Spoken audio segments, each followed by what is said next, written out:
You doing from wherever you are watching us from? Luze Andrew Anderson is my name, and of course I'm excited to be here. I was at home got to look offices to Chirinzem, then I got to see Bruno K, of course never chalive of again and also kind of a polishing. If you see them right now, they are so different. If anybody be circulating on social media with a spa, I think the one that he's promoting, but of course bagenda kunebakola tourism and travel, yeah, Natamblako, lots of speculations going around. But again, away from that, he's having new songs, and this time he collaborated with different artists. But again, when it comes to black market, of which something that I was telling people they could not understand it. So, Bruno K. Basically, I'm going to go point to point, yeah, so that Sivaruisa Bruno. Yo. What's up? How are you doing? I'm okay. How are you, my brother? I'm doing very fine. Bana Uganda betwatandikirako soko babuzeeko oba we highlight gwekyagala kyoba otandikirako nga sinabuza kintu kyonna. Bana Uganda mbagala nnyo. Of course interview gwagivuga, so it's up to you to ask what you want me to talk about, but njagala nnyo bebaza all Ugandans. Thank you for supporting Ugandan music, and thank you for supporting my brother Luze Andrew. Luze muganda wange nnyo abantu tebakimanyi. Tuzirwanye entalo nnyingi naye mukama wa buyinza, and I'm very happy for you, my brother. Thank you for the success. Mmanyize buli muganda wange wakikuba mba musanyufu. So Luze is my brother, era okulaba nga you making it in YouTube bichi career is amazing, and I give you respect. By the way, Luze mwino more respect. Luze yaleta olugambo wano. Luze yaleta olugambo ku TV secho.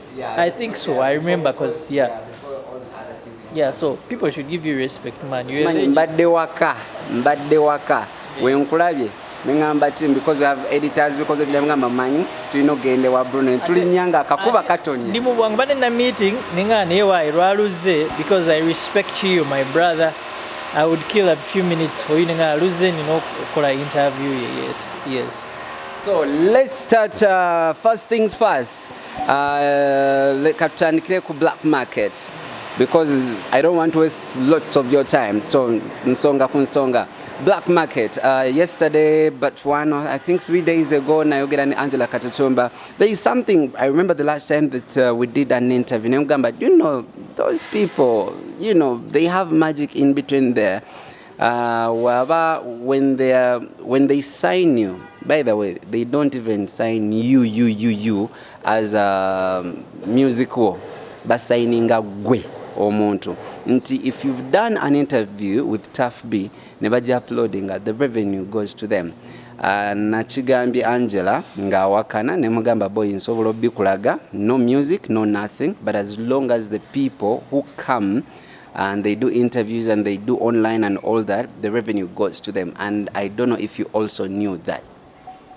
Well, based on how my lawyer interpreted the contract and how I understood it when it was explained to me, first and foremost, let me give you a brief of what we signed. I was supposed to do 10 records with them because our contract was based on delivery. It's a 1-year contract based on delivery. But the contract stands nga parties are busy contributing. I am doing what I'm supposed to do, and the label is also doing what it's supposed to do. First and foremost, the label only did for me 2 projects. Isigadde bebulabula nkanyanga, you get. Bebula nkanyanga balimbanga, they were not available, and the time went elapsing. Second, the other reason why we fell out, these guys signed my old music without seeking my signature. They didn't. These are facts, I don't lie. And I know he has been trying ngina kende as a music owner, so that because I don't want these things to happen like kusmanya copyright bichi. Njakulaga some of the songs I did. I don't know if the camera person will zoom in. Because nzenjanyo kugera with facts. Sinzo omuntu Luze banga ndabide sinzo omuntu ayagala nnyo ebintu byokubira mu camera ne ntalo bichi. But this is my music and I'm fighting for it. This is my song. Here it is showing Bruno K album Power.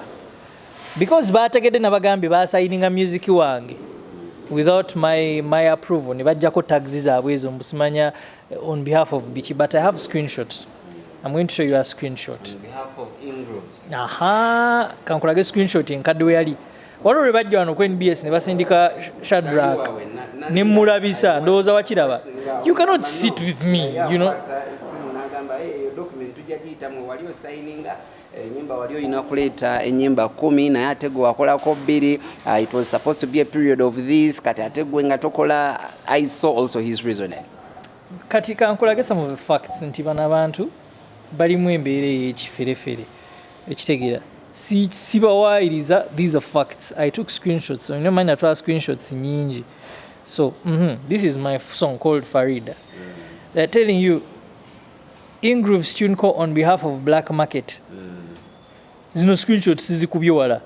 That recently, up to now, he is still collecting into my music. Okitegeera. Eno screenshot nagikubadda. Ogiraba? Ng'asoloza mu nnyimba zange. Faridah ngeno mukola some signing ako Faridah. My contract talks about projects za fundinze omuwala tonta zainako authority, not my old music. Kiringanga ne music gwenkola nga tataddemu sente taba music we aba music wange. That's what I signed. I have a lot of evidence. This is one for the road still. Jenasoso kulaga. Which is an old song before you thought. Eriko tagazani. These are screenshots, not engineered. Engineered on Ingrooves on behalf of Ochegira. On behalf of Black Market. So, kati ate saawa eno because yategedde mbu baloya bange bafunye evidence against him. Nayagala akweke tags but era still akyasoloza mu music wange. Nayagala akweke mbu tag nazikweka wano. Kati mbu azikweka but I have screenshots, I have screen recordings. Eziraga nti yasoloza music wange. Oluyimba lwe nakoze n'abo abaana na royal registering. He got most of my old songs, registered them in the American copyright body without seeking my signature. Luze mbuliro oyo muntu taba mufere. Oyo muntu aba siwa kabinge mazima. Naye lwakwaze atali wo. Music omukadde gwota sayinize na muyimbi. No registering mu copyright body ng'omuyimbi tomugambye. So because nagenda ne babalabalamu awo mbola batona banakola dola. Eno album ogiraba yagituuma power kyekiri kyenkolaze ku zire ennyimba yakyasoloza mu music wange. Yakola bi album ko iTunes ebirimu eno album yange yonna yatewe ku bya mizimu. Yagifuula yonna yagiteekayo teyafuna signature yange. This is my old music. Ojafuna interview with my cousin. Come and zoom in. What does this tag say? Black what? This is iTunes. Yeah, that is Black. Yeri album yonna gye mbadde nkulaga yeno.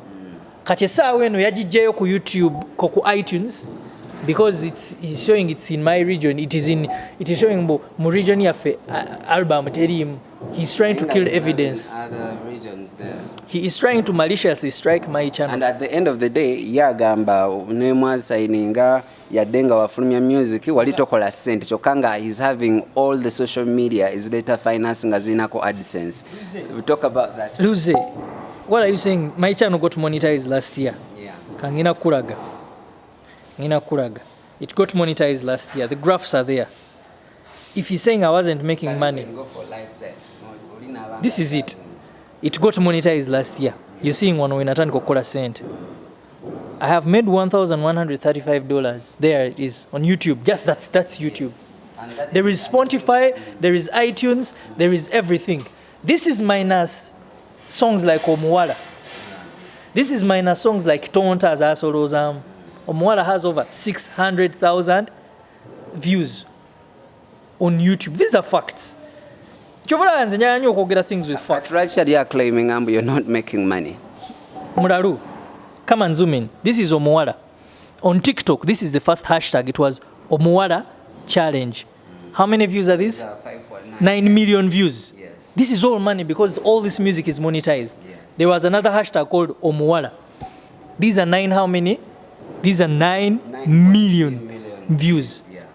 9.3 plus 5.9. How many million views are those? Kiba kitegeza sente zijja. When wali obisayininga bino ebintu omulundi ogusooka wali omanyi kyosayina ng'oba gwe yakola ensobi. I knew what I was signing, bro. I knew. We know our cut is supposed to cut. My problem came in when they sent my manager 20,000 Ugandan shillings. That's the money he had collected for a whole year. And I'm asking him, bro, explain to me how you collected this money. Tebaina clear explanation. And by the way, if you didn't know, newe kwata ka video laba bino bye tunyumya n'okakwata n'okateekayo ewo wallahi ebyaddala tojja kikkiriza the AdSense sente zigenda waabwe even if there is no music involved. Awo katusooke tuveewo kayala.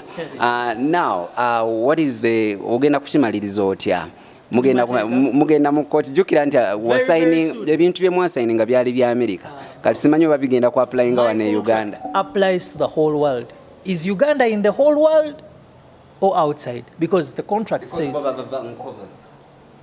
it says this contract ninofunayo sometime oyogereko ne cancel wange. I'll give you his because I've been talking to Cedric for a long time, ne Ocean for a long time. Nayenga Cedric aina you get cancel wange ajja kusomera even up to now they are still collecting money, right?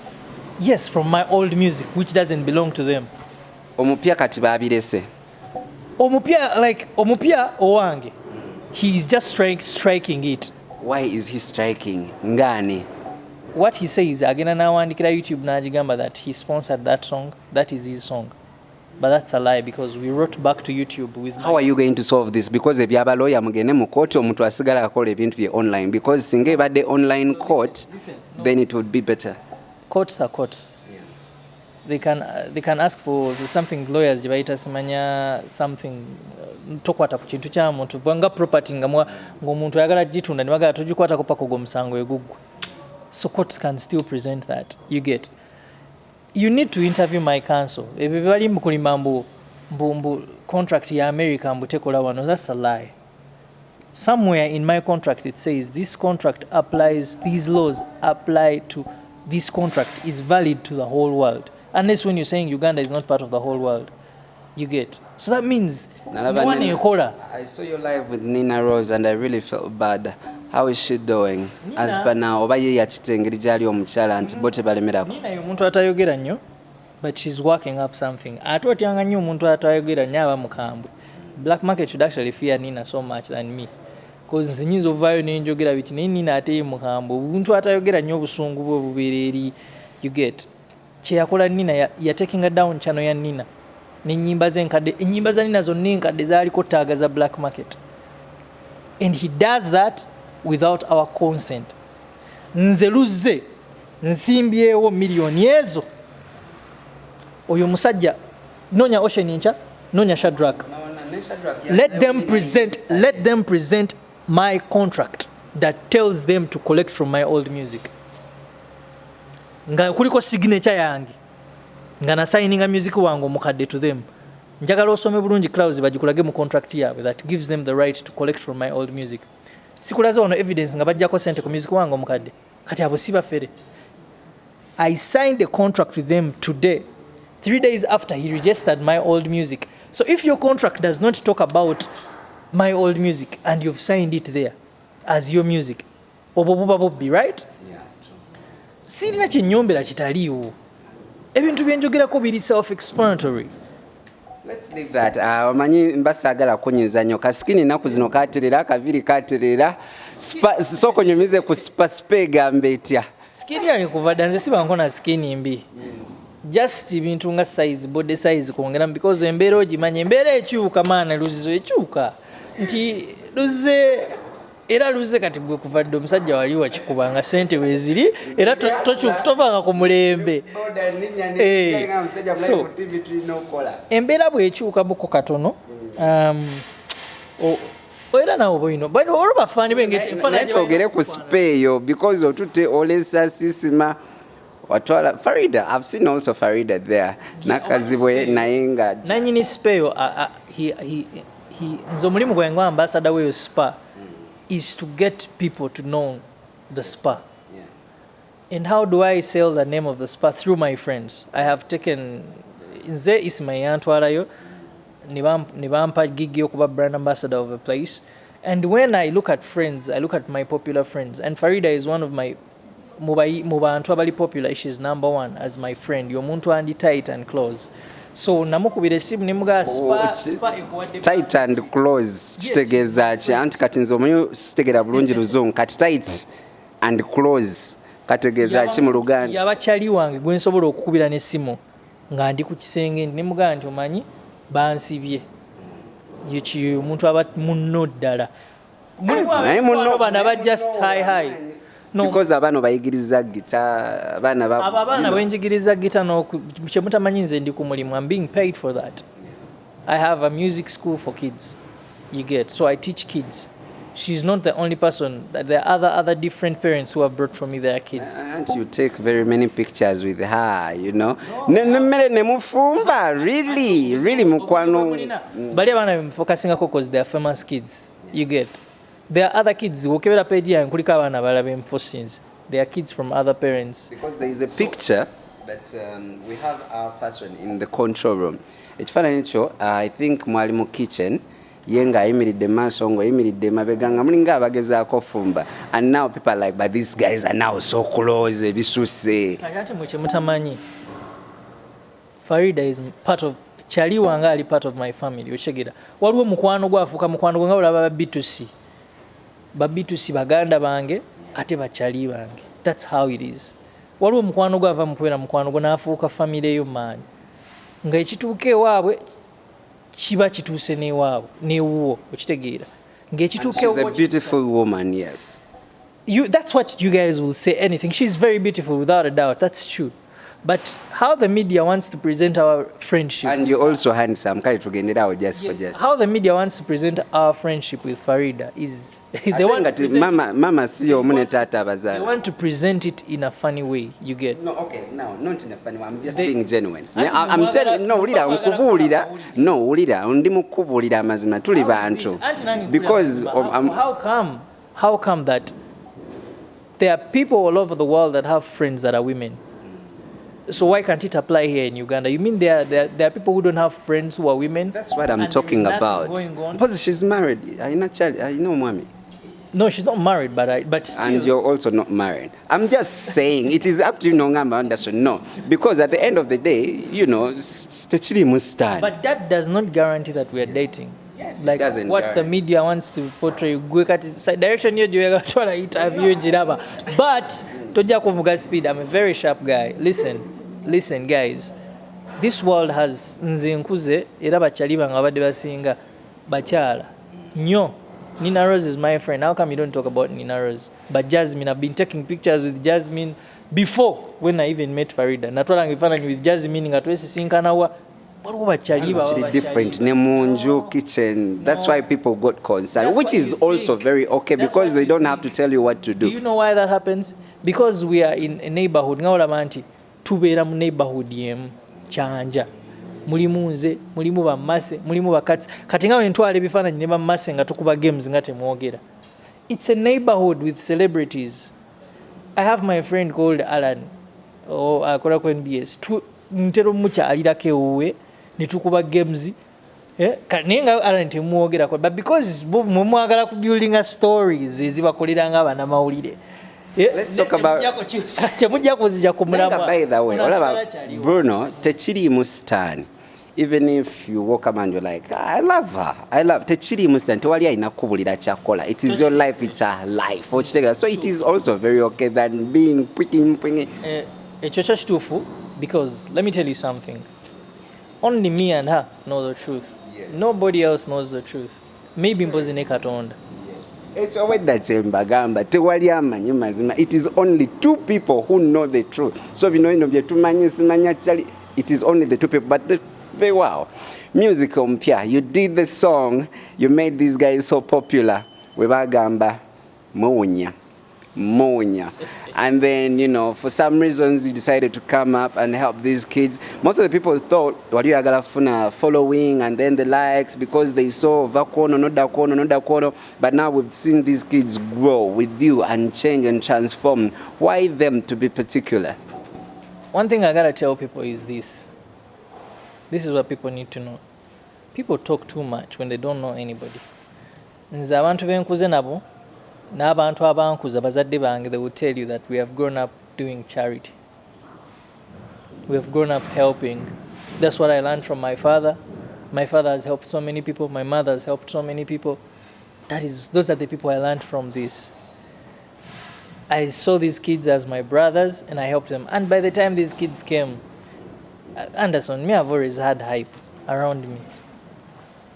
I've always had the media talk about me. Whether the kids were there or not there, naina hype. My social medias have always been active, whether with the kids or without. So what are people saying? You get. Mugenda nemesa abantu okuyamba abantu because of your thinkings. Kakati we're almost going to clock a year, and I'm still in contact with these kids, and I'm still doing my effort as their brother to help them. So what are they saying still? So people will always talk too much. But nze Anderson nyamba abantu. I'm not here to brag about how I've helped people, but what I want to say is I am using my popularity to change people's lives. It's not about me making money. It has never been about me. I am a born-again Christian. One of the things God showed me a vision that I did not give you this popularity for yourself. It was to bless other people. I have used my page to help so many people. So many people, they will come out one day and testify. And that's what I'm doing for everyone. I'm not only stopping with these kids. I am still helping very many more people. These kids have become my brothers. They will always be my brothers. Whether they decide to continue dancing or singing, they will always be my brothers. And I keep checking on them. I keep hitting them up. Katingate wali yavayo na ayogera about the video that I shot for them. I invested in my money about 10 millions. Give them the title and where they can get the song. The song had a writer, had a shoot. I have worked with Fresh Kid. I called Fresh Kid. He accepted to work with them. All that is my funding. You get. But it comes from a good heart. Because njagaliza. Bino ebintu abantu abala, like, these are things so many people should be doing for other people. You get. Let's mention some of their social media, ne titles, ne nyimbe mpya, because I want people to go and also follow and watch the music. Our Facebook page, they're more active on Facebook. It's called The Real Dance Crew. It's inemitwaro ngeta jaba followers, likes ziringa 47,000. I am very happy for that. They are one of the dancers with the most traffic in Uganda, which is an achievement for them. Babana baposting ebifaananyi babira ni trafficking eri very, very high. I am so proud of that as their big brother. Very, very proud of that. They have their YouTube channel, Ina 3000, but it's not yet monetized. That's why you see their song Sidang is on my YouTube, because nabadde njagala tujjemu akasente bakafune, because they need it to remove tough times.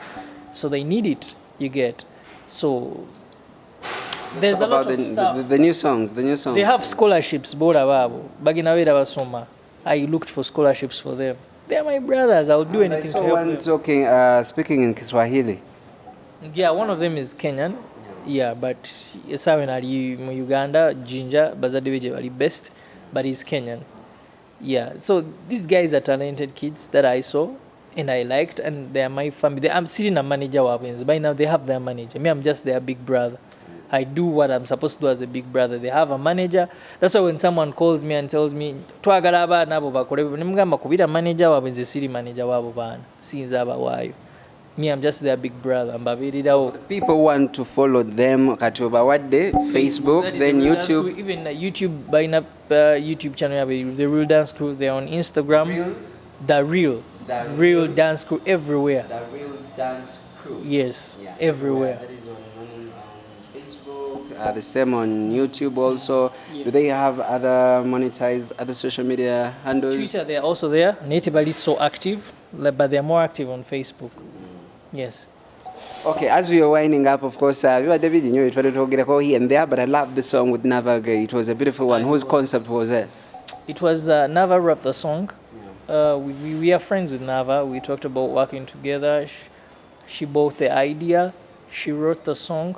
We contributed a video together. It was my money and Nava's. And it's so funny that Cedric also struck that song. He's calling it his. Online, do you get paid? Because I've seen the money there. Mm-hmm. Last 28 days, you're having $1,000+. As we said, who does the withdraw? Me, myself. You do the withdraw. Katitegeza katibo neba kati sikitegede because mbadde manyi beba withdrawing ane basasula bwe kati YouTube obanga gwafu. No. Kyenkugambe. I signed songs that the 10 songs that 10 projects they're supposed to work on. nga boy bataddemu video ne audio kyekyo kina signinga. It does not include projects ze neekoledde nganze tebaziinaako right nti waba tataddemu takiinaako buyinza okitegeera kyayinaako obuyinza kyataddemu okitegeera. So oluyimba lwange ne naava teyateekamu talwinaako buyinza, oluyimba lwange ne Palaso teyateekamu talwinaako buyinza, but because obufere n'obubbi he is striking my music. On top of that yakwata music wange omukadde nga mwembagambye namregisteringa mu copyright board ya America wabanga agamba nti nimba and open defamation afilingeyo case ya defamation. I have evidence, I have it and it's ready, very ready with my legal team. Ebisigadde byonna kanso wange nakuwa enamba ye ojja mukubira naye nga mulekerawo feera abaana abayimbi abana Uganda. Ocean Shadrack oli pastor osabira wa pastor kankiddemu osabira wa pastor Mbonye. I mean Prophet Mbonye is one of the most respected prophets in this country. You are in his ministry. You are ashaming Zoe ministry because you are in the service ministry. You are a junior pastor. That's what you keep telling people. Junior pastor atawa bintu byekifere ebyokufera cause njagalo deyo mubuuze where in my contract awaba all right okusigninga music wange omukadde nkulaze evidence tags za music when they are tagging my music you quote it on camera. Cameraman okifunye? Yes. So njagala goddeyo mubuuze omupiininge ndaga signature ya Bruno we yali abawa music wo omukadde ntandikire nange awo ate making sure mpaka video yako bwaleta signature yesterday even Angela Katatumba bwaleta signature yange. As for Angela's case namulabanga agenda anjocha nini nanga agezaako bocha nina muli ekintu kimu nze ne bwanjocha I don't give a damn. She doesn't feed me. I've always respected her as a judge who was in Airtel Trace, and I've always looked at her. She knows that I've always respected her. But when I saw her going on TV and talking a lot of things she doesn't know about my contract, she was not a witness on my contract. Do you see Angela as my witness on my contract? I had different witnesses. So what does she talk about? Neither is she a witness on Nina's contract. And Nina is a fellow woman. Kyekyo kinali mugamba toyokya mukyala munno. Embeera gy'alimu essaawa eno gy'olina gibeeramu okitegeera toyokya mukyala munno because Angela omuntu omufere tebakyuka. Angela abo abantu ajja kulowooza nti bakwano b'essaawa eno but bajja mufera anytime soon. ne Felicita bamusayininze nagambe bambi Feri muwala wange muwulirako ennaku naye nze luze nasimbyewo miliyoni meka 5. Shadrack ne bafere banne kunja bayita bafere sirimba and if they are saying nti mba nimbye bandope defamation. People who sign my old music without getting my signature abeera muki? Anderson omuntu wakwata content wo gwokola wano nayeefula nti wuwe omuyita ki Anderson? What do you call that person?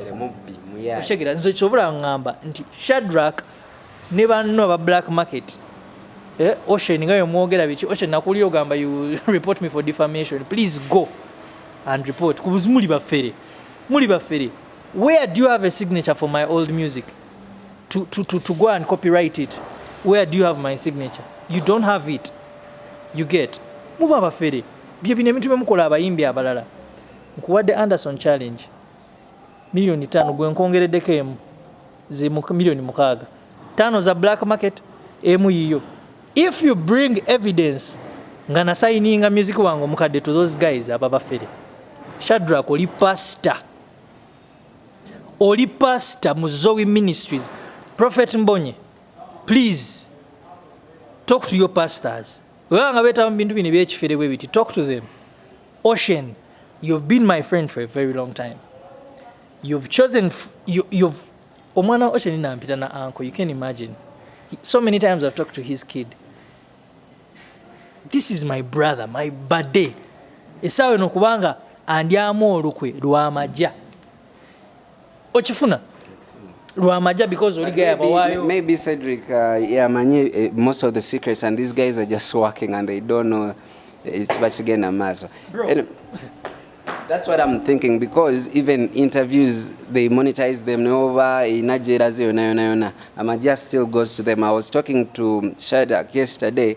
Nangamanda Soneda, just in the titles, we also monetize the titles. I'm like, no, go to Yoga Boys, go to Nenjoga like for 1 hour. Wallahi yadda.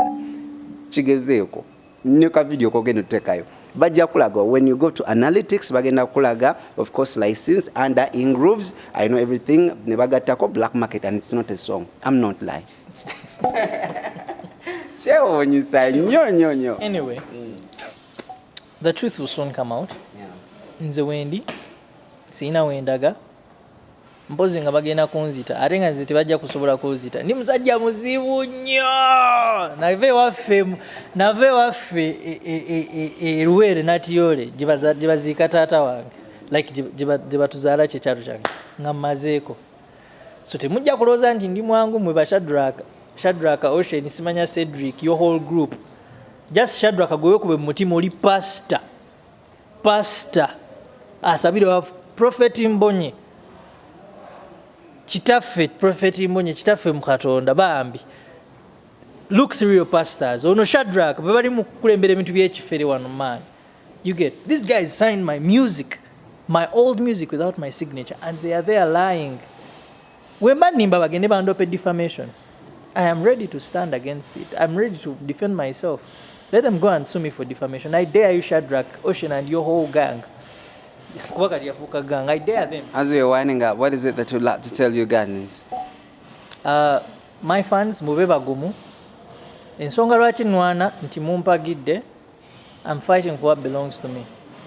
I'm fighting for what belongs to my children. I'm fighting for what belongs to my family. You get? Because if something ever happens to me, this music will remain my family's music. But it can't be my family's music when somebody signed it behind my back.